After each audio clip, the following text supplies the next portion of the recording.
तो क्या आपको लगता है कि नेपाल फिलहाल डी फैक्टो आर्मी कंट्रोल में है, या इसे भी हम छुपा हुआ कोई सैन्य शासन मान सकते हैं? अभी हम इस मान सकते हैं कि फुल्ली सुशीला कार्की के ऊपर भी डिपेंडेंट नहीं है। आर्मी भी बैक साइड से वॉच मॉनिटरिंग में रहेगा। वेट एंड वॉच एंड सी बोलते हैं, इस तरीके से रहेगा और मॉनिटरिंग में भी रहेगा। और डे टू डे उनका स्टेटमेंट भी देखना पड़ेगा और युवा का मोड भी देखना पड़ेगा कि युवा लोग, अब जेनजी युवा लोग किस तरह का मोड लेते हैं और किस तरह से। कहीं ना कहीं जेनजीज के हाथ खुल गए हैं।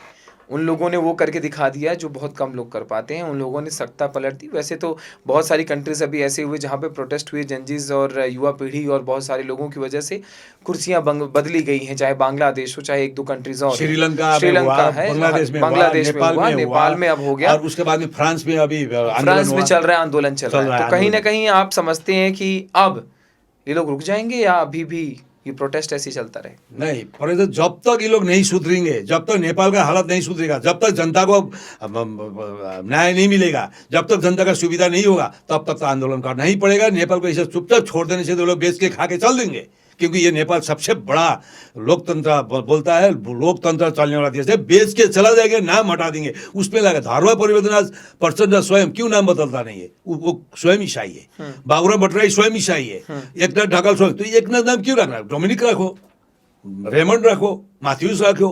तो जब बदलते हो तो नाम भी बदलो ना, क्यों नाम वो रखते हो? तो कहीं ना कहीं और धर्म परिवर्तन में ये लोग करा रहे हैं। तो इसलिए अभी हमारा मंच का कहना था, आपको लगता है धर्म परिवर्तन रुक जाएगा? ये नहीं रुकेगा।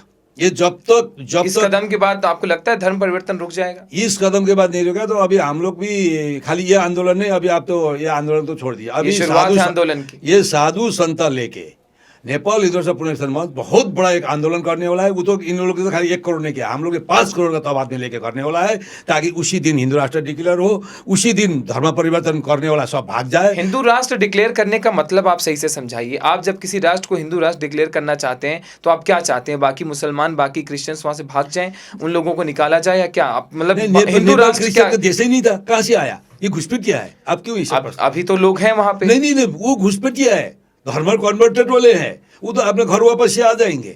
अगर रहना है तो वापस आएंगे, नहीं तो नेपाल क्रिश्चियन रहने का देश नहीं है, नेपाल मुस्लिम रहने का देश नहीं है। नेपाल में जो चुराटा बोल के राजा का टाइम में पहले पुराना काल में थे, उनका अधिकार है, वहाँ रह सकता है वो मुस्लिम, पुराना मुस्लिम रह सकता है। ये नया जो घुसपैठिया मुस्लिम है, ये नहीं रह सकता है। और क्रिश्चियन तो वहाँ था ही नहीं, उनको तो एक क्रिश्चियन को भी रहने का अधिकार नहीं है वहाँ में। कौन नहीं, किसने बोला? हिंदू देश में क्रिश्चियन आगे बना हुआ है, प्रमोट करो। और आज आप गूगल में सर्च करिए, fast track development conversion in the world, at the world बोल के आप गूगल में डालिए, नेपाल आ जाता है। क्यों आता है? तो इसका मतलब सारा मिशनरी नेपाल घुसे हुए है।